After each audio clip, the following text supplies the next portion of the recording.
Good morning, everyone. I'm delighted to be sharing this video with you today in celebration of International Women's Day. I hope you've really enjoyed our events this week so far and that you're going to enjoy even more of them later today and tomorrow. It's been amazing to bring you such a wide variety of inspirational women doing their thing this week. And not forgetting Duncan, of course, who was hosting our Entrepreneurs panel on Monday. Today, I'm going to share with you a topic that I see happening a lot for my clients and, like everyone else, for me too. I'm going to share my thoughts on how to improve your relationship with other people. So let's get started. Do you ever have occasions when you're with someone and your conversation always ends up with you both feeling bad? Do you often wonder why this keeps happening? Do you feel surprised at the way that things turned out? And yet you also realise that it's happened before. Now, this might be at work, it might be at home, or it might be even in your social life with your friends.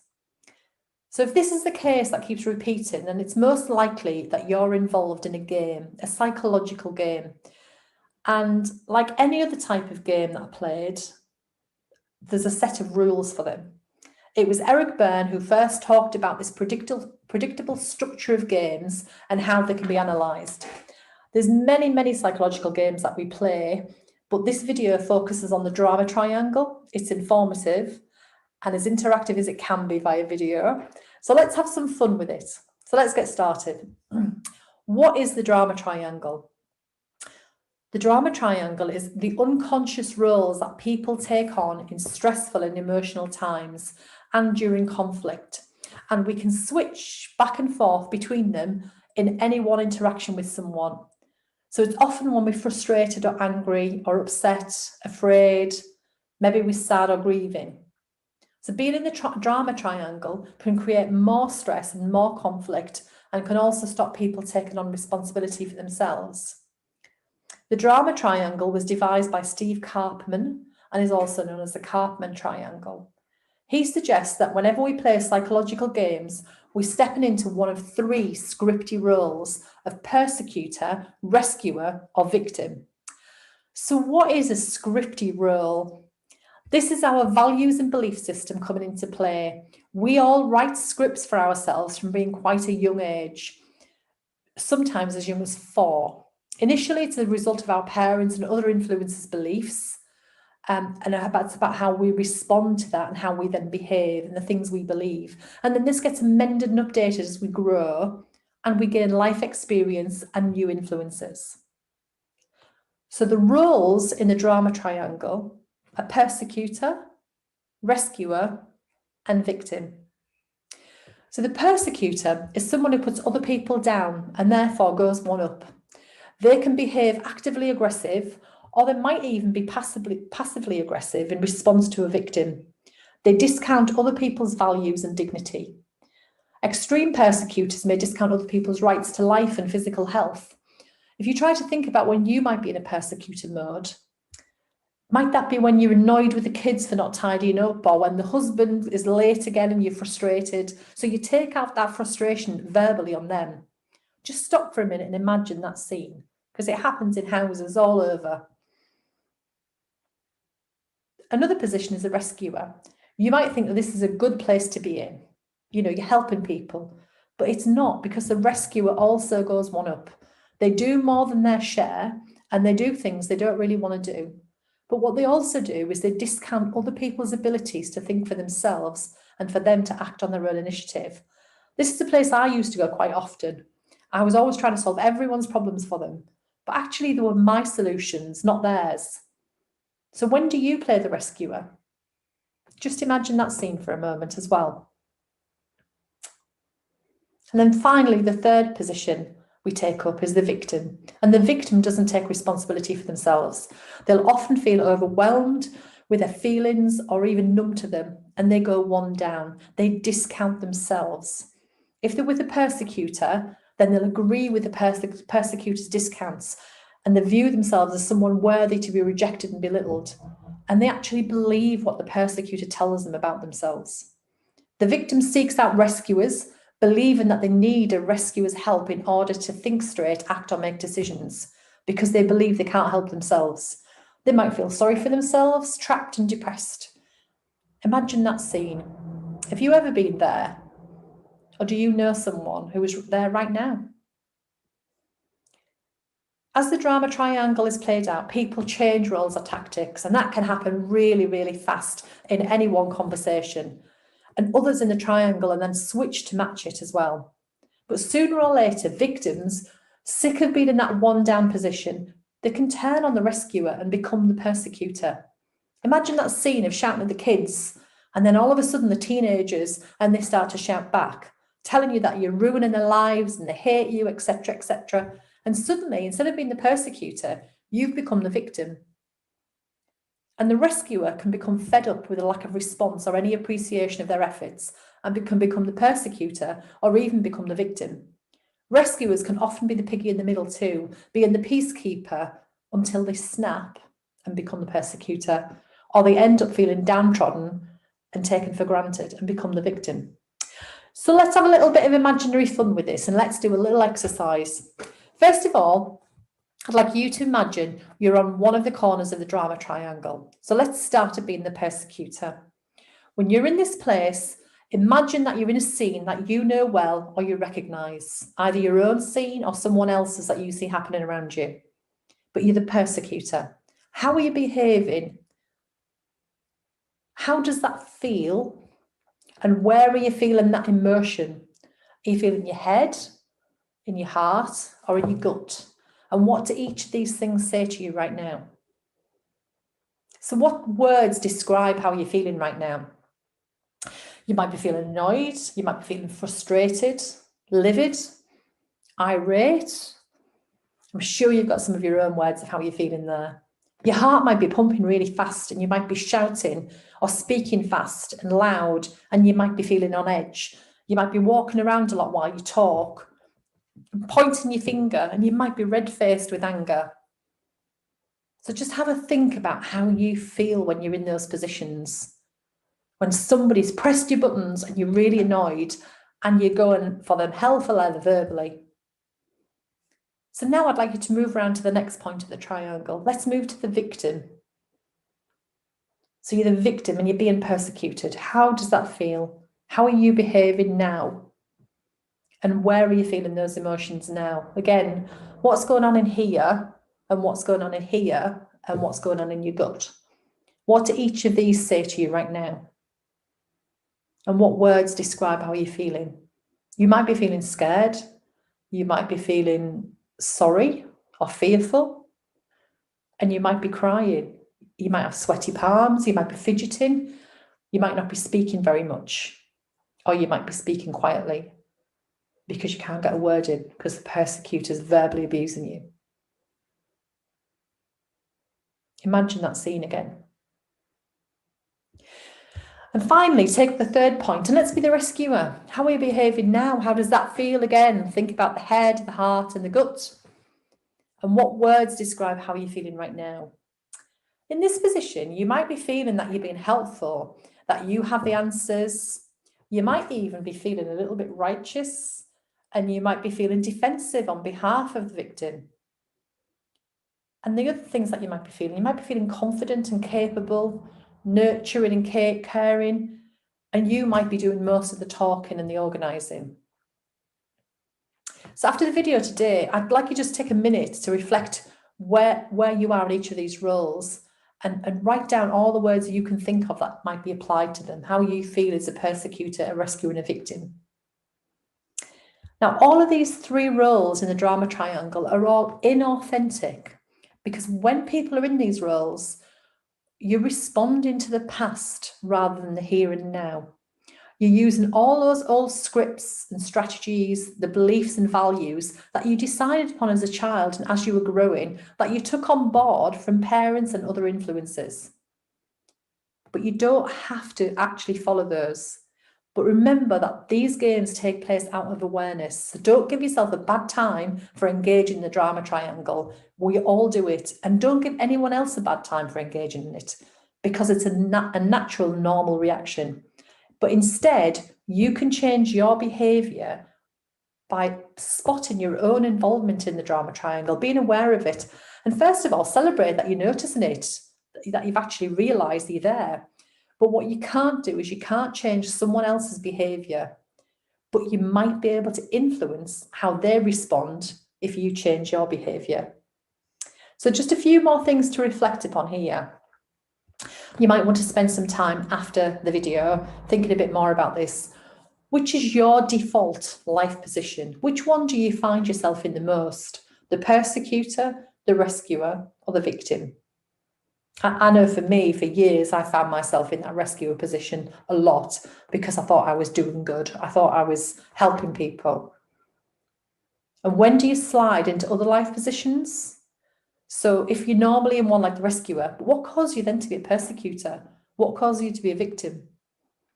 Who pushes those buttons? And if you want to make a change, here's another little reflection exercise. Take some time to think about an occasion when you're caught in the drama triangle. Think about what keeps happening to you over and over again. We all have those relationships where we repeat the cycle, and every time we come away, we think, oh my God, how did we get into that again? How does it start?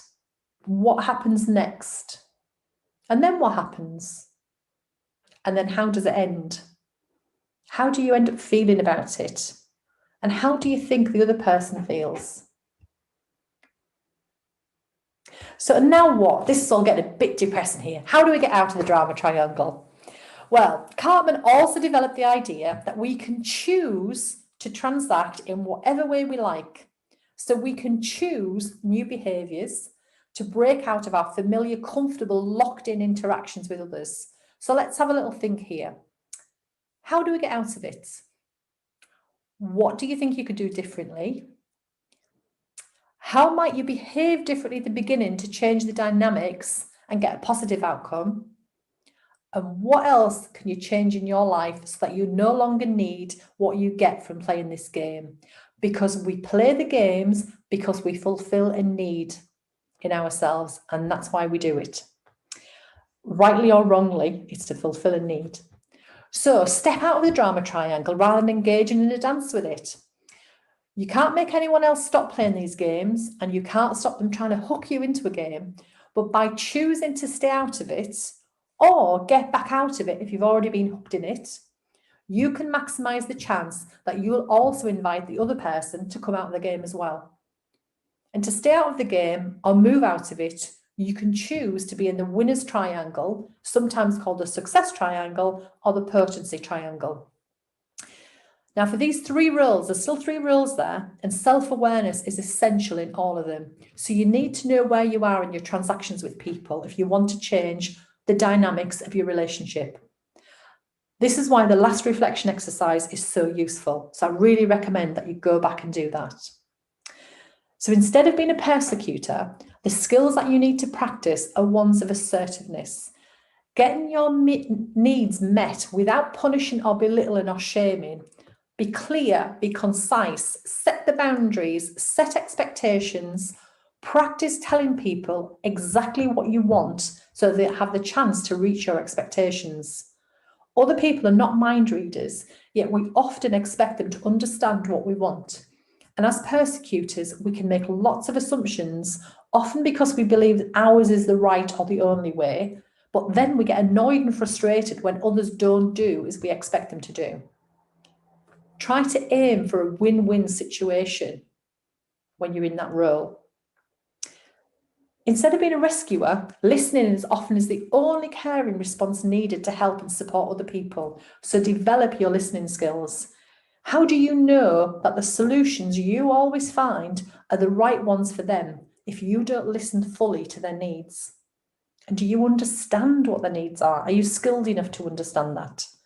Encourage others to be responsible for themselves. So be a coach, not a rescuer. My day job, as you know, is being a coach. And often people don't understand what a coach is. When they meet me, they think I'm going to give them shed loads of advice, answers to all their problems, or even train them on a subject. But whilst I do wear other hats too, when I'm being their coach, I don't do those things. I listen to my clients intently. I listen to their words, the tone of their voice, the speed of their voice, their body language, and even the way they breathe. This is true listening. Then I reflect back their words. Maybe I'll make some observations about what I've seen with their body language. And then I use skillful questioning to get them to talk more, deeper. And then I'll listen again. As they clear their heads, that's when the magic happens and they find their own solutions. And if you find yourself in the victim role, then be accepting that it's okay to be vulnerable at that time. If you're having a bad time, you're sad, depressed, or grieving, it's okay to feel vulnerable. It's a process you're going through, and you don't have to be in this vulnerable place forever. Any technique that you can use to get yourself thinking about options and consequences is valuable. That's why people often find mindfulness, meditation, and yoga helpful, as they allow you just to be. So finally, let's go back to the place you started. And I'm going to switch the drama triangle into the winner's triangle. Thinking of the same scenario as previously, but using the skills in the winner's triangle. Instead of being the persecutor, you're being assertive. So how are you behaving now? How does that feel? Where are those emotions coming from? The head, the heart, the gut? What do each of them say to you right now? Think about the words that describe how you're feeling right now. Some from me, you might be feeling confident, clear, in control, equal, strong. Remember, trying to do the win-win situation.